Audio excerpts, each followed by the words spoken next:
Quelle est la différence entre un infopreneur, un blogueur et un formateur en ligne? Alors, ce qu'il faut savoir, c'est que ce sont trois métiers, entre guillemets, qui peuvent s'entrecroiser, puisque un infopreneur, c'est quelqu'un qui vend de l'information en ligne sous forme de produits numériques, c'est-à-dire que ça peut être des PDF, des e-books, ça peut être donc des méthodes, des formations en ligne et potentiellement du coaching aussi, puisqu'en général, ils complètent souvent leur activité avec du conseil derrière, c'est une option. Mais l'infopreneur, pour moi, c'est plus un statut, alors pas juridique, hein, parce que c'est un entrepreneur avec un statut légal, etc., etc. Mais voilà, c'est quelqu'un qui a ce type d'activité, donc qui propose des formations en ligne et qui, pour se faire connaître, peut utiliser un blog. D'accord?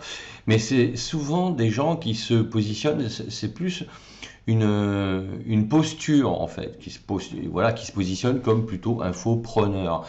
Alors que le blogueur, c'est quelqu'un qui va se faire connaître par rapport à un domaine d'expertise ou une passion et qui va ensuite proposer des formations derrière, qui peut proposer aussi des e-books ou des livres, hein, mais qui, dans sa première activité, son activité principale, va se positionner comme quelqu'un qui crée du contenu, d'accord, en ligne à travers son blog. Il va se présenter plus comme un créateur de contenu. Donc en fait, c'est une question de posture là aussi.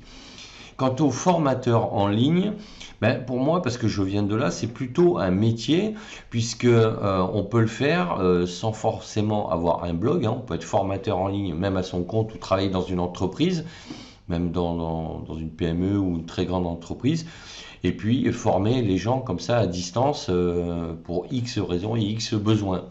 Donc pas besoin d'un blog. Donc le formateur en ligne, pour moi, c'est plus, voilà, c'est un métier à part entière et qui, lorsqu'on est indépendant, fait qu'on peut utiliser un blog et que, donc, par définition, on devient en quelque sorte un infopreneur puisque on vend des produits numériques.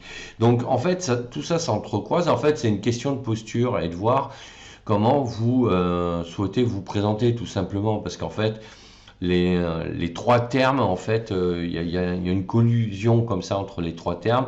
Et les trois fonds, globalement, là, utilisent les mêmes outils, ont la même démarche, à quelques nuances près.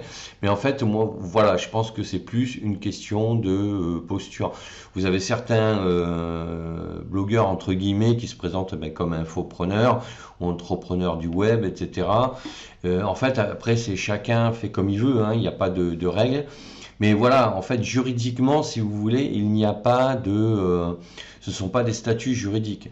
Après, si on est formateur en ligne, qu'on a un numéro de déclaration d'activité en France comme formateur en ligne, ça veut dire qu'on répond à la réglementation de la formation professionnelle.